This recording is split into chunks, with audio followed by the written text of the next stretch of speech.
Welcome to the Crypto Campfire.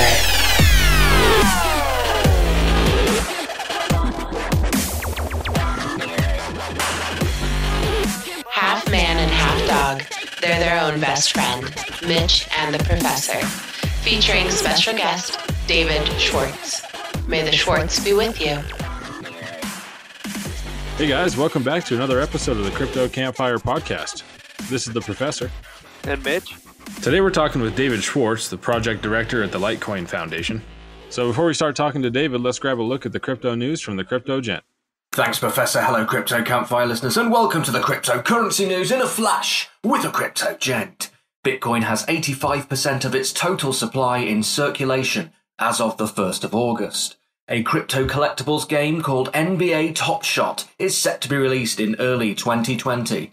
Head over to Crypto Twitter and find out the Crypto Gent and giving away 500 BTT. That's the cryptocurrency news in a flash with the Crypto Gent. Enjoy the show with David Schwartz. Back to you, Professor.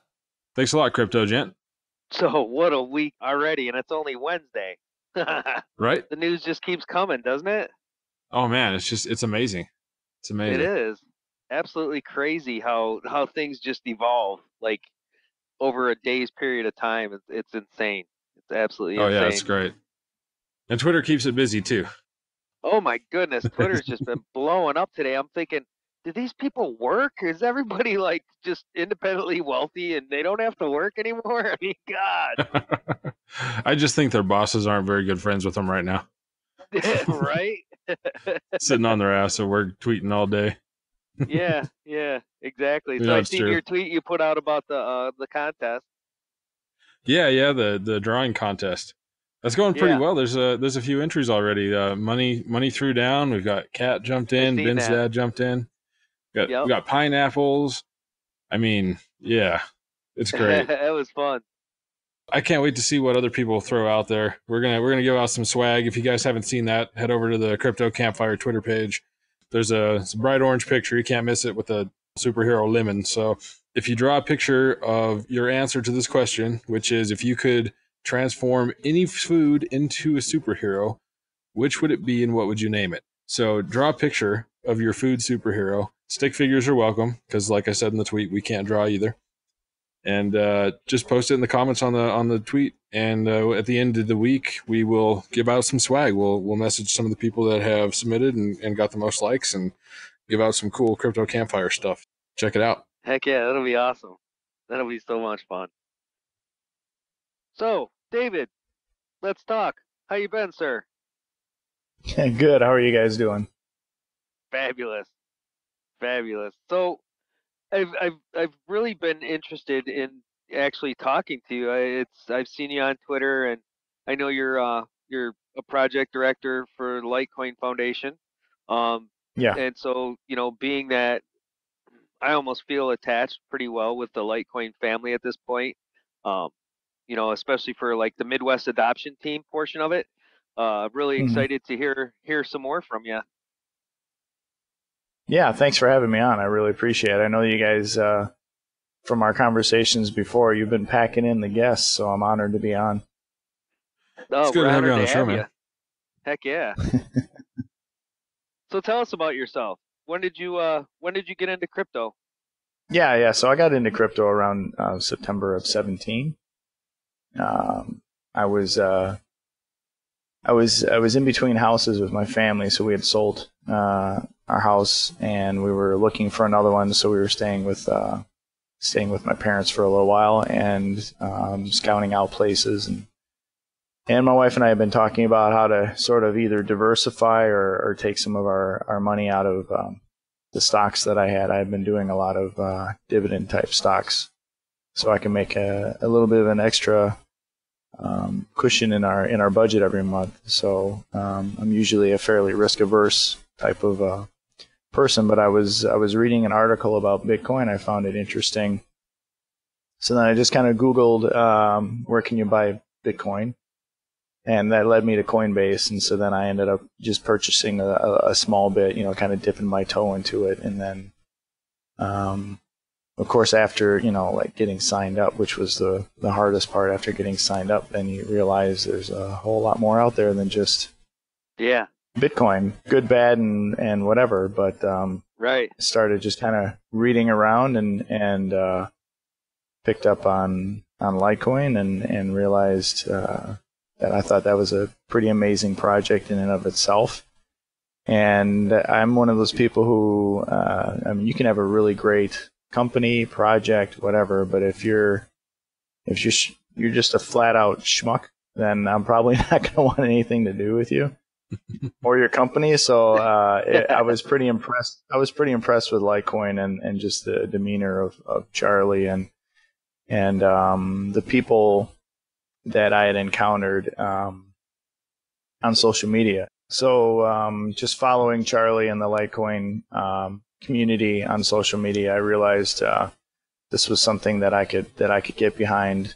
Not knowing as much about the technicals, obviously, as I do now, but I find a lot of value in how people conduct themselves and what their intentions are and so on. And just having, read up on a lot of companies before investing in them, I could kind of see what crypto projects were. They had a lot of fluff to them, or, not a lot of substance, or there was something just off, right? So I really tried to limit what I was going to put any more money into, and I just started loading up on Litecoin and some Bitcoin, and just kind of went from there. So, I did my own thing for about 3 months until we had that beautiful little crash in December of 2017. And then I tried figuring out, well, what in the world is going on here? Because a lot of people didn't seem to be too shaken by it. And I was like, how can you not be shaken by the fact that this just dropped like over $200? And, Right.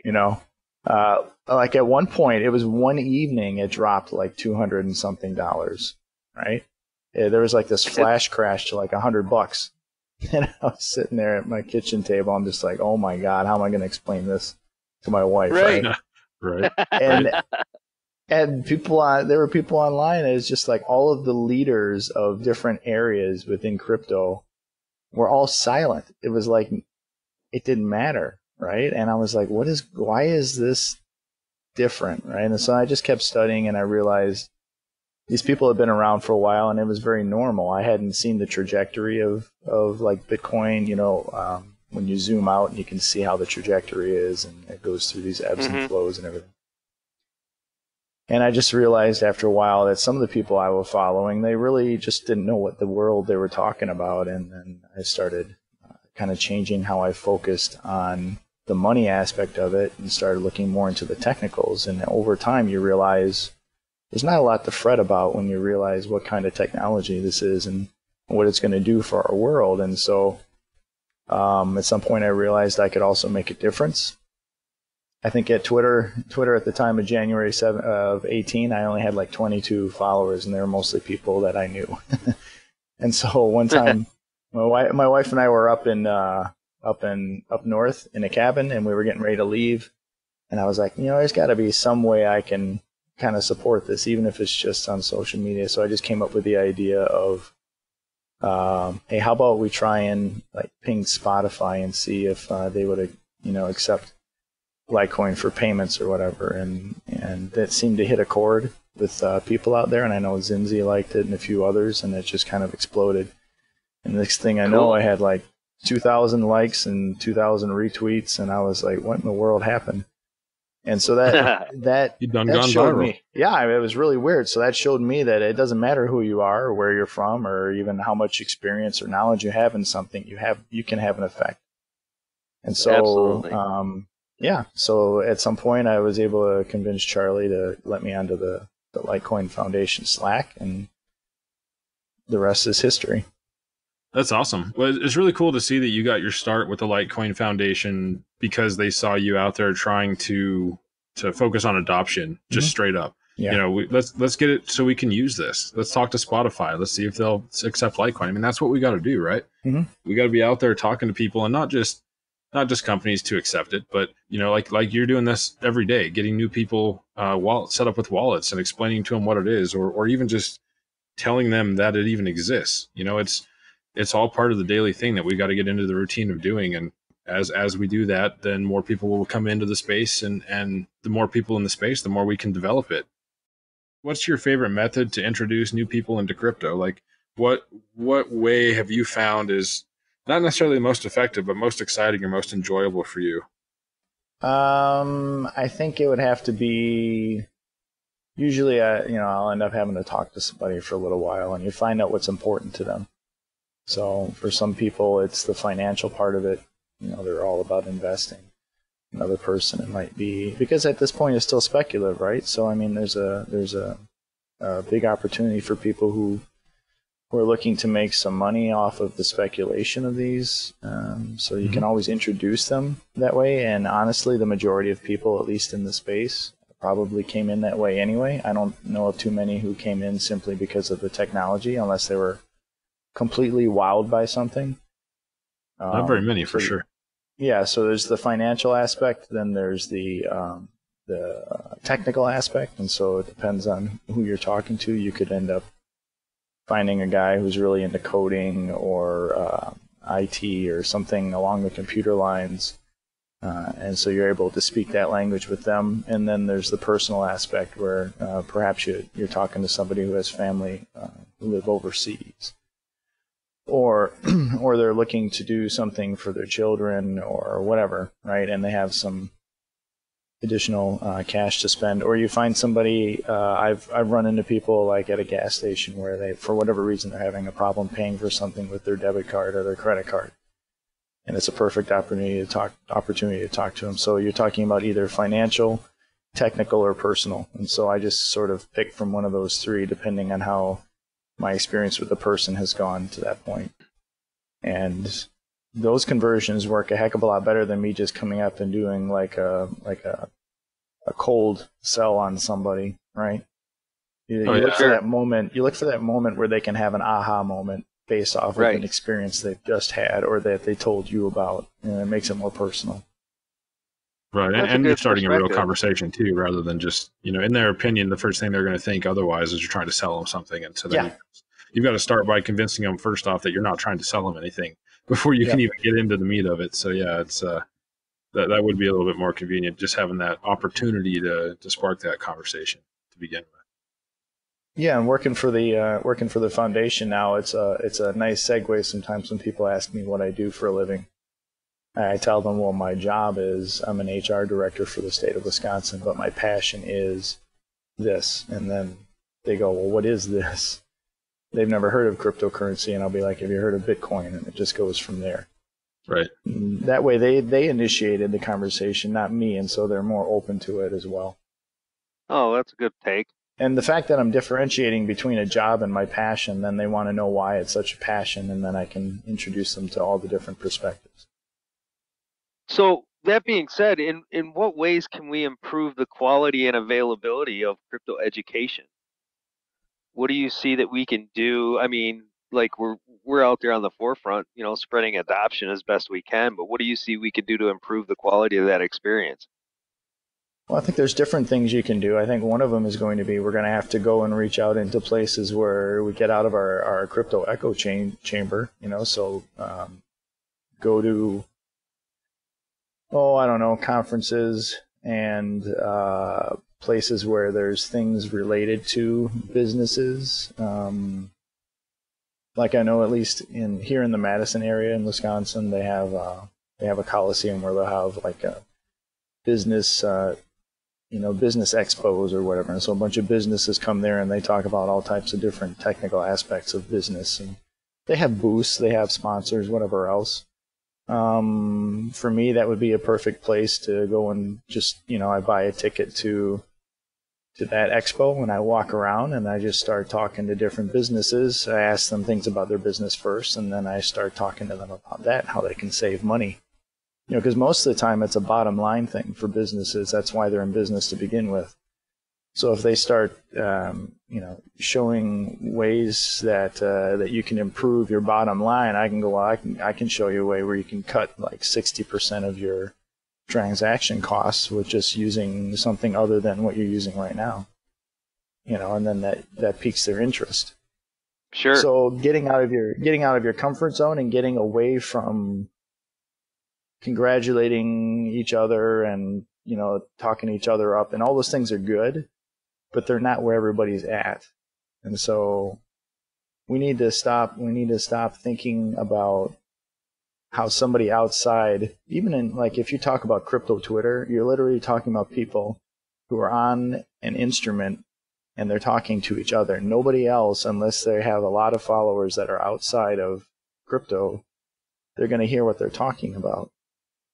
So once again, that's that echo chamber effect. And when you go to conferences, crypto conferences, you're not going to see anybody there hardly that's not like fully invested in crypto itself. It's always almost the same speakers, kind of the same format, stuff like that. So you have to change that up, you know? Right. So did you by chance catch when we were doing and I still try to do it every now and then. I'd like to do it more, but we would actually go on to like a search on Twitter and find what's trending, and then just hit a random person that has nothing to do with crypto Twitter and ask them, hey, have you ever heard of Bitcoin, or have you ever heard of, cryptocurrencies, and try and spark conversation that way. And even if they don't respond, you still planted a seed in one fashion or another. Yeah. That's one way of doing it, that you're reaching people who wouldn't. And, just like anything, you're probably going to have 60-70% of them who are going to go, you know what, I really don't care to buy what you're selling right now, or, talk about it or whatever. But one of the things I found effective was, and some people think it's dead, but I use LinkedIn, and I realized that a lot of business people are just reading the feed line that they have. And so one of the things that I wanted to do early on at the end of last year, when I actually got hired on as the project director in October, one of the things that I had in mind as a strategy was to get us somewhere entrenched into the sports world, right? So I started linking up with as many corporate partnership directors, ticket directors, vice presidents of teams as much as I could. And so, you start linking up with the Dallas Mavericks, the Milwaukee Brewers, the Chicago Bulls, all these different teams. You don't really talk to them. You just link up with them, and you start feeding these articles out there and so on and so forth. And after a while, they start tapping in and asking you questions and stuff. And so one of the things I realized was when I was feeding these articles out there about Bitcoin or Litecoin or crypto in general, you started seeing more and more people either just, giving it a thumbs up, liking it, or making a comment at the bottom. And so when it came time for us to finally make a deal, when we made the deal with the UFC back in December of 2018, after that deal was struck, man, the amount of people within that industry who were contacting me via LinkedIn was just crazy. I had more that way than I did via email or anything else. And so it had worked out perfectly. So they had, over time, seen articles from me, positive news about crypto, so on and so forth, but never really like cold writing them or anything, just being there. Yeah. And then once it hit and it hit to their industry, then they were like, it was very easy for them to get a hold of me because we were already contacted in LinkedIn. Right. And so it was, it made it very easy. And that just exponentially helped my reach to even more people after that. Sure. And I see which team is it now that's accepting Litecoin for payment for the tickets? Yeah, we just had a partnership with the Miami Dolphins. That's it. Yep. Mm-hmm. That's awesome. So that was great. And once again, after that one broke and the news kind of hit the cycle and went through, and then of course we had a new batch of teams and entities who contacted me or other people in the foundation to find out, hey, are you guys willing to do something with us too? Right. No, that's awesome. I can't imagine, the method in which you did that was genius. I mean, and it wasn't probably as intentional, but it just worked, because you're just putting that presence of cryptocurrency out there for everybody that's on your LinkedIn to just witness, to just see without any direct contact, and it just gives them the opportunity to look at it and go, huh. And after enough times of seeing it, they're gonna raise a question. Okay, so they're either gonna look into it or they're gonna ask you, so what is this? So that's Yeah. genius. I really like that approach. Yeah, it worked out really well. I mean, you can do the same thing on Facebook or any other one. I just happened to pick LinkedIn because I was already on there, and I don't use Facebook. We haven't used it since 2014, but and on Twitter, it's kind of, you can't do that type of a networking there so much. So LinkedIn was perfect for what I was trying to do. Well, I think the more they see us venturing out, when I say us, I mean all of the community that we're involved with, like the Litecoin family and Clint Westwood, and all of those adopters, John Kim and Johnny Litecoin, and all of these people that are on the front lines of pushing this adoption and getting their face out there. So many people have hid behind this I lack of identity on Twitter and just hide behind that. And it's like, put yourself out there to get credibility for what you stand for. And I think the more they see us doing it, the more they're gonna jump on. Yeah, so those guys, I have a lot of respect for them. I know that if I wasn't in the position that I'm in now with the foundation, I would be doing exactly what they're doing. But I'm fortunate and blessed enough to be having some additional, I don't know what you would call it, but I just because of the reach because of the title and the foundation itself, I'm able to go a little bit further with it. But I know that if I didn't have that, I'd be doing the exact same thing they're doing. But when I was doing it the way they were doing it, I realized that no one's giving you anything. You have to create whatever that is that you're trying to do, and you have to foster it, and you have to cultivate it and keep perfecting it. And just the biggest key is always be just who you are, because nobody wants to see a whitewashed, vanilla, completely choreographed, planned out person. Nobody likes. Right. That's why John Kim and Clinton, those guys, Johnny, they're so, they ring true within our community because they're just being themselves, but they're doing it in a way that everybody can relate to, and it's infection. It just infects you, and you want to do those types of things. And I know people. There's a new guy. His name is Map to Success. He posted a couple things, and he's he's completely raw and unpolished at this point. But the dude goes out there and he talks to people and he's converting people. Zog, the legend of Zog, he's the same way. The guy. He's sitting in a vehicle with people that he works with. Next thing you know, he's got them on Twitter, and people are sending them Litecoin because they just joined the family. And I can go on and on. Rob, all of them, they're just amazing. Rebecca, Kat, all of them, and they all stay true to who they are. And that's the part that I love the most. Is it's not a bunch of people trying to pretend to be somebody they're not. They're just being themselves. And I think that's what makes us all so successful. Really. Yeah. Yeah, it's definitely a really cool thing. It's a unique experience to be able to meet people like that, that you've become kind of a family within the crypto space. It's really awesome. Absolutely. I just had a guy, his name's Donovan. He came from a little bit further up north in Wisconsin, and he visited me this past weekend and had dinner together with him and his girlfriend. And now he's actually going to be going with our family on my son's birthday. He's going to be going with us to a medieval fest. So, I mean, that's cool. It's like extended family. Yeah, and so I know that the people out on the East and the West Coast Litecoin teams, they do the same thing. They meet up, they do things together. Yeah. On a regular basis, it's become normal. So. Yeah, that's so awesome. So I'm going to ask this to both of you guys. What was the last thing that you bought with crypto? I bought some tires. Really? Nice. And a airline flight, coffee mug. Yeah. One or two things. Yeah, the tires really bothered me because as soon as I bought them, the price went up. I mean, it was like straight up crypto, right? I didn't convert it to dollars or anything, so I was like, man, I could have waited 2 days. I could, that's the volatility part of it, right?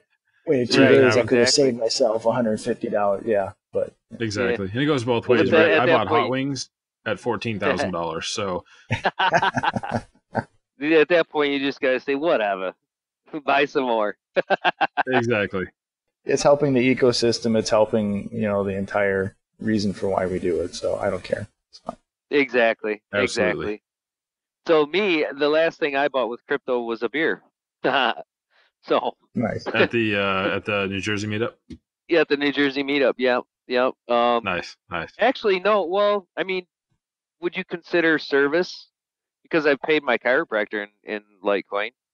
That counts as far as I'm concerned. Yeah, absolutely. All right, yeah.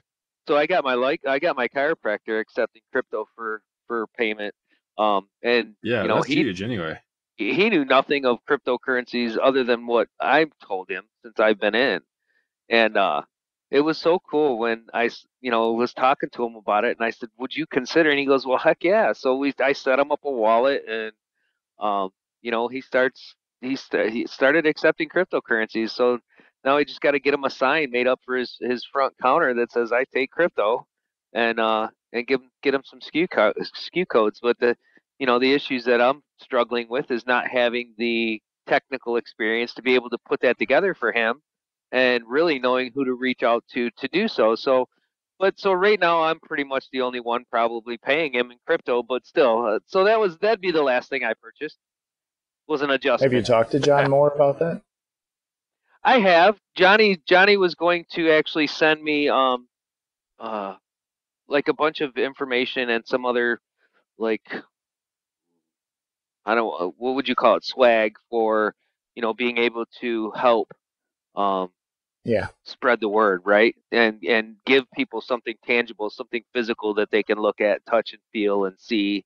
I just haven't received it yet, so I got to reach out to him again and see if I can get that from him. But as far as, like, I know there's a couple of aspects or a couple of people I could reach out to based on the Litecoin families.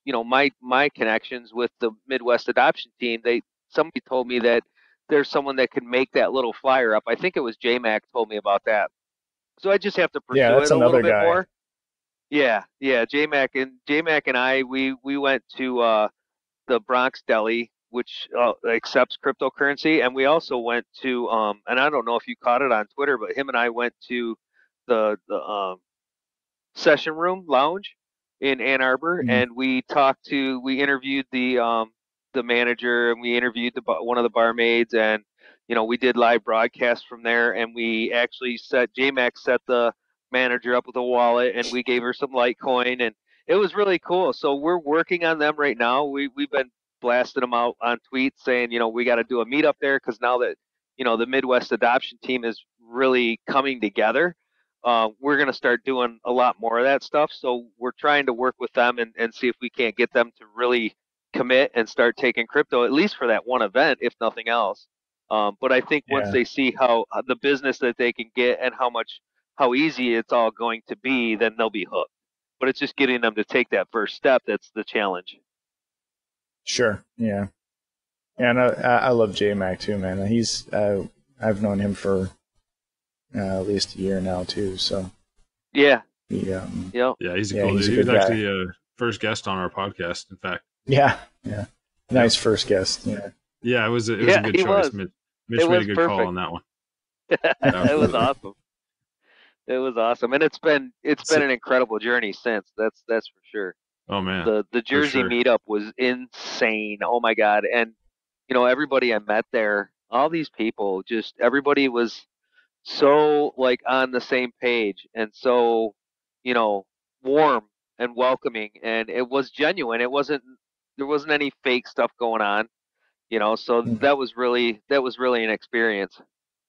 St. Louis is what, 2.5 weeks away ish, 2-3 weeks away? Yeah, it's getting close. It's My right around the daughter's corner. coming home Right around next the corner. week, so a week after she leaves, then it's happening. You'll be chasing her out the door with a broom. Get out! I'm going to St. Louis. No, I go a week after she leaves, so I got plenty of time. Yeah, you're But good yeah, to go. it's coming quick. It's definitely coming quick. Oh yeah. So David, you can do more push-ups than John Kim, huh? I'm going to answer that from a technical perspective. So if you're talking about actual push-ups, then yeah, I probably do more than him. If you're talking about whatever he does when he does his push-ups, Yeah, then no. exactly. There's no 90 degree to his elbows. There's no complete push. I didn't see 1 out of 100 that he did. That was a real push-up. I've given him. I'm I've given him. ex-military, so that was not going to count. That drill sergeant would have been Yeah. going 1. I've given him a hard time about that. I remember when he first started doing that last year. That's exactly what I kept telling him was 1, 1, 1. Yeah, you got to break that plane, baby. Yeah, in the military, I told him I would have stopped him before he got to 10 and told him to go to the back of the line. But Yep. Oh, that's awesome. So yeah, I mean, I don't lift or exercise like I used to when I was in the military, but I'm still in fairly decent shape, and so I mean, I can knock out 50. That's not a problem, but I don't think I'm up near where I used to be. So no, there's no way. So what branch of military were you in? yeah, so I started out in the Air Force. I did 3.5 in the Air Force as a policeman, and then I got out, and I was out for 2.5 years. I was out in the private sector, and then my wife and I were talking. She missed Europe, so she's German, so she missed Europe, and I missed the camaraderie, and I missed how everything was set up in the military, and it was good insurance, and right. The only thing was we had 2 small boys, and that was part of the reason why I got out the first time. I just couldn't support the wife and the 2 boys on what I was getting in the military at the time, and so then they were a little bit older, and so I was able to get in the Army because the Air Force wasn't taking any prior service at the time. We were talking like 96, 97, so they were still going through this phase where they were letting people go. Right. And so I'm going to the recruiter, and I'm like, hey, can I get back in? And they're like, sure, if you want to be pararescue or combat control or something. And I was like, nah, I'm done with that stuff. I want something where I have an office job where I can at least spend some of my holidays and my weekends with my family. Yeah, there you go. They were like, nah, we can't really do that right now for you. So I went over to the Army guy, and the Army guy was like, what do you want? And I go, I want an office job. I want to be in Europe, and XYZ. And he goes, yeah, sure, we can make that happen. I was like, that's awesome. So he goes, the only catch is you got to go back to basic training. You got to do the Army basic training too, because the Air Force was only like 6 weeks of basic training at the time, and the Army was 8. Yeah. And so I had to go through a second basic training. And so nice. That should have been a piece of cake. Yeah, I was like well, it was actually. I ended up being the soldier of the cycle. I was number 1 out of like 150 soldiers for that. Let me guess. You had the best polished boots in the unit. My boots were like glass, man. Oh my God! I had this guy come in, and he was into my basic, and he was prior Air Force, and this guy taught us how to shine his boots. I mean, we were at the beginning, before we got into boot camp. Yeah, so that really sucked, getting cut off like that with David. I'm kind of bummed about that. Well, we had 8 different times or 7 different times we got cut off, but then again, this happened on Sunday when we recorded with Marvin too. I have a total of 24, I think, audio files that I had edited together for Marvin's episode. So we're looking for alternative podcast recording software. We'll be testing some replacements tonight, but right. Sorry for the audio getting cut off short, but we are scheduling a part 2 with David. We've got so much more to talk to him about. Yeah, absolutely.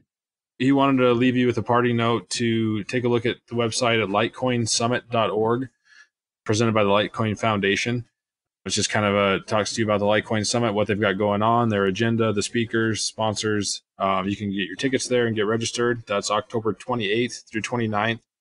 at the Cosmopolitan Hotel in Las Vegas. So check that out, litecoinsummit.org. Thanks a lot for coming on the show, David. We're looking forward to part 2.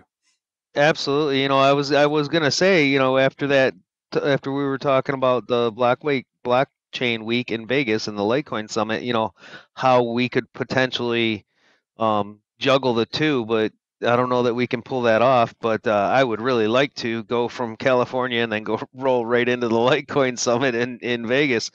I think that'd be sick. But who knows what tomorrow's so gonna awesome. bring. It would be. Man. It would definitely be. You know, just to be able to do both of those. Man. Yeah, I mean, it all depends on the timing, really, for me. And hell, if it worked, it's too bad it doesn't work out where we just finish one and start another while we're there. We just fly right over to Vegas and spend a couple days there and be done. That would be sick, wouldn't it? That'd be so sweet.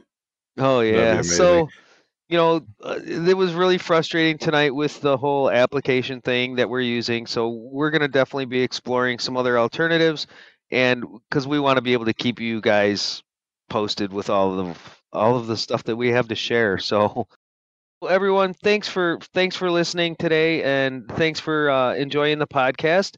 We hope you enjoyed the podcast, anyways. And we've had a lot of positive feedback, guys, and we really appreciate it very much. So. It's nice to hear the positive feedback. It really is. And this thing is just going so intense and so fast. The fire's turning into a wildfire. It's insane. So, you know, we got our merch store coming up. We got our website coming out real quick. Just big things happening. You know, we got that contest going on this week. So, you know, stay tuned, spread the word, share it with your friends. Make sure you like us on YouTube, you know, subscribe to the channel on YouTube, and give us your feedback, please. We really appreciate it.